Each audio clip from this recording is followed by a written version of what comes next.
გამარჯობა. ხშირად გვეკითხებიან ჩვენ მოგდის შეკითხვები როგორც პირადად, ისევე კომენტარებში, როდესაც ჩვენ ვაცხადებთ, რომ ჩვენ ვართ უნიკალური პარტია და ყველა სხვა პარტიისგან, იმ 380 თუ რამდენი პარტიისგან განსხვავდებით, რას გულისხმობთ ჩვენ ამ განსხვავებაში და რატომ განსხვავდებით ყველა ამ სხვა პარტიისგან, გარდა იმისა, რომ იდეოლოგიურად ჩვენ ეროვნულ-სოციალისტები, ნაციონალ-სოციალისტები ვართ, რას გულისხმობთ ამ განსხვავებაში, რომ ჩვენი მართლობითი სისტემა იქნება აბსოლუტურად განსხვავებული და ისეთი განსხვავებული, რომ ის 380 თუ რამდენი პარტიაც არის, კარდინალურ წინააღმდეგობაში მოვდივართ მართლობითი შეხედულების კუთხით. სანამ ამ თემაზე საუბარს დავიწყებდე, მინდა გთხოვოთ, რომ გამოიწეროთ ჩემი პირადი ტელეგრამის არხი გიორგი ჭელიძე. რაც შეეხება საკითხს. საერთაშორისო ებრაელობის, სიონისტების, ეხლა გლობალური ომის პარტიას და Deep States ეძახიან, რომელთაც უნდათ მთელი მსოფლიოს დაპყრობა და მისი მართვა.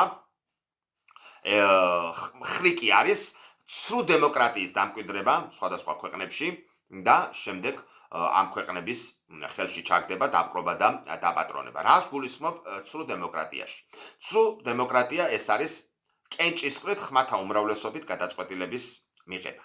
მარტივი მაგალითი რომ გითხრათ.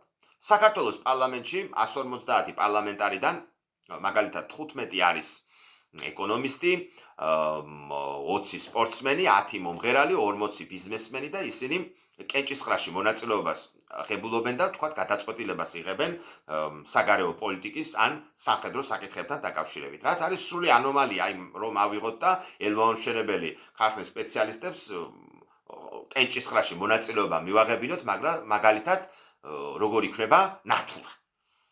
ეს არის სრული ანომალია და ეს არის გათვლილი იმისათვის, რომ ამ ცრუ დემოკრატიის საშუალებით მოხდეს ქვეყნის დასუსტება, მისი სუვერენიტეტისათვის, მისი სიცოცხლესუნარიანობისათვის ძირის გამოთხრა და შემდეგ მისი დაპყრობა და დაპატრონება საერთაშორისო ებრაელობის მიერ. და ეს არა მარტო საქართველოში არის, არამედ მსოფლიოს თითქმის ყველა ქვეყანაში ეს პრობლემა არის ცრუ დემოკრატია, ცრუ დემოკრატიული ღირებულებებით სახელმწიფოების მართვა. სახელმწიფო უნდა იმართებოდეს ისე, როგორც იმართება ჯარი. გენერალი გადაწყვეტილებას იღებს მხოლოდ და მხოლოდ ერთპიროვნულად ბრძოლის ტაქტიკასა და სტრატეგიასთან მიმართებაში და იქ ოფიცრები ხმათა უმრავლესობით არიღებენ გადაწყვეტილებას თუ როგორ უნდა აწარმოოს ჯარმა ომი, როგორც ტაქტიკური, ასე სტრატეგიული თვალსაზრისით. რა თქმა უნდა, გენერალი, მთავარსარდალი მოისმენს ოფიცრების აზრს, სათითაოდ მოусმენს ყველა მათგანს და საუკეთესო ამოარჩევს. შეიძლება მისი აზრიც არ იყოს საუკეთესო და რომელიმე მეთაურის და მთავარსარდლის მთავარი ფუნქცია ის კი არ არის თავისი აზრი იყოს ყოველთვის გადამწყვეტი. არა, საუკეთესო აზრის ამორჩევა შეეძლოს. ამაში მდგომარეობს. ეს არის ნამდვილი დემოკრატია. ასე უნდა იმართებოდეს სახელმწიფო. სახელმწიფოს მეთაური, კუთხის მეთაური, ქალაქის მეთაური, თუ სოფელთან გვაქვს შეხება ქალაქის შემდეგ სოფლის მეთაური, თუ არა და თბილისის მაგალითზე, რუსთავის მაგალითზე რაიონის მეთაური, უბნის მეთაური და კორპუსის მეთაური და საბოლოო ჯამში უნდა დადიოდეს ეს ოჯახზე, ოჯახი ეს არის პატარა სახელმწიფო, ხოლო სახელმწიფო არის დიდი ოჯახი.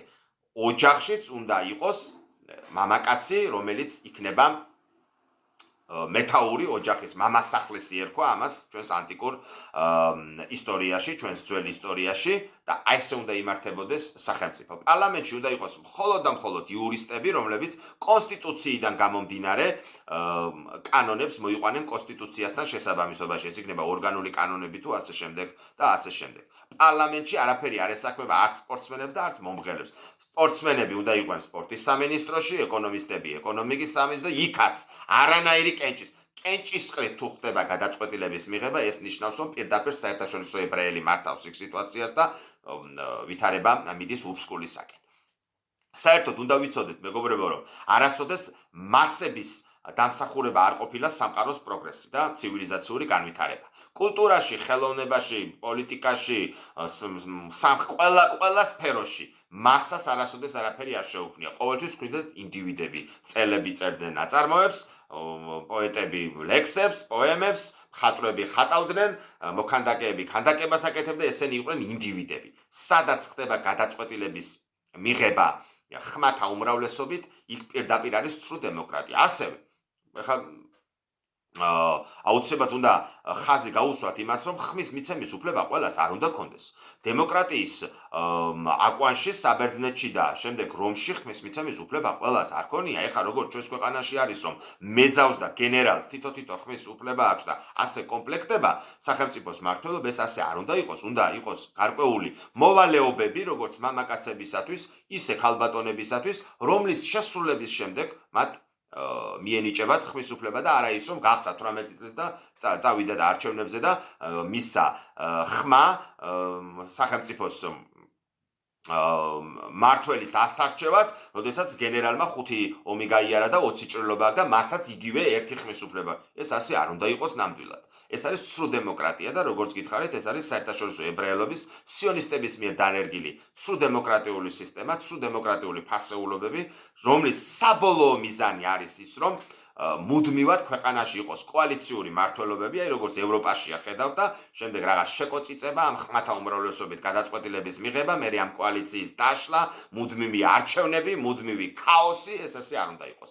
ჩვენ ეს არიული თეთრი რასისათვის დამახასიათებელი ნამდვილი დემოკრატიული ტრადიცია საბედნიეროდ შემოგჩა მხოლოდ და მხოლოდ სუფრაზე დღეს, როდესაც თამადა არის სწორედ ამ მმართველობის სისტემის ცოცხალი განსახიერება და თამადა არა ის რომელიმე სახელი და გვარი. არა, თვითონ თამადის ინსტიტუტი, როდესაც თამადას აირჩევს სუფრა და სუფრაზე ყველას არ სვამდნენ ჩვენი წინაპრები, როგორც დღეს არის სუფრაზე ანუ ერთი სუფრაზე იკრიბებოდნენ ის ადამიანები, რომლებიც ძალიან ერთმანეთთან დაკავშირებული იყო და ჭიქის აწევა ცოტა სხვა ფასი ჰქონდა მაშინ.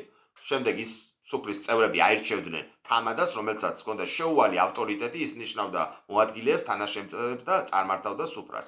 თუ კი ის ვერ წაიყვანდა სუფრას, მოხდებოდა მისი გადაყენება და ახალი სახელი და გვარის არჩევა, რომელსაც სახელი და გვარის გამო კი არა, თამადის ინსტიტუტიდან გამომდინარე, ანუ თამადი ის რომ თამადად იყო დანიშნული, აქედან გამომდინარე ექნებოდა და აქვს იგივე შეუვალი ავტორიტეტი სუფრაზე, მანამ სანამ ის თავს ართმევს თავის მოვალეობებს. აი ამით განსხვავდება ჩვენი პარტია სხვა პარტიებისგან, მეგობრებო, იმიტომ რომ ჩვენ ვართ საპარლამენტო მმართველობის დაუძინებელი მოწინააღმდეგეები და ჩვენ აუცილებლად შევცვლით ამ მანკიერ სისტემას, პარლამენტში დაჯდებიან მხოლოდ და მხოლოდ იურისტები, კანონმდებლები, რომლებიც კონსტიტუციასთან შესაბამისობაში სხვადასხვა კანონებს შეუსაბამებენ კონსტიტუციას, რათა არ იყოს შეუსაბამობა. ეს იყო რაც მინდოდა მეთქვა, ეს რაც შეიძლება მოკლედ ჩამოვაყალიბე, ამაზე უფრო ვრცლად საუბარით შეიძლება. დიდი მადლობა ყურადღებისათვის, დიდება ღმერთს, დიდება საქართველოს, გამარჯვებას დიდება.